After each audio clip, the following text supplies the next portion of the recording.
पुण्यात पुढच्या आणखी एक महत्त्वाच्या बातमीकडे. शेकापचा पहिला उमेदवार ठरले. अलिबाग नगराध्यक्ष पदासाठी उमेदवार जाहीर करण्यात आलाय.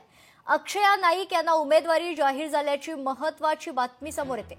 अक्षया नाईक हे शेकापच्या पहिला उमेदवार ठरलेले आहेत.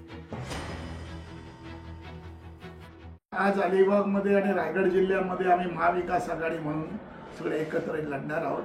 त्याची सुरुवात अलिबागहून झालेली आहे.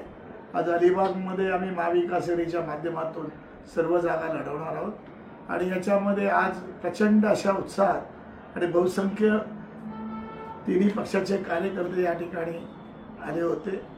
आज आम्ही फक्त 3च नावं, 2 कॉर्पोरेटर नगरसेवक जे आहेत त्यांची नावं जाहीर केली आणि सर्वात तरुण अलिबागमधली नगराध्यक्ष होणारी ही अक्षया नाईक यांना आपण तिकीट दिलेली आहे.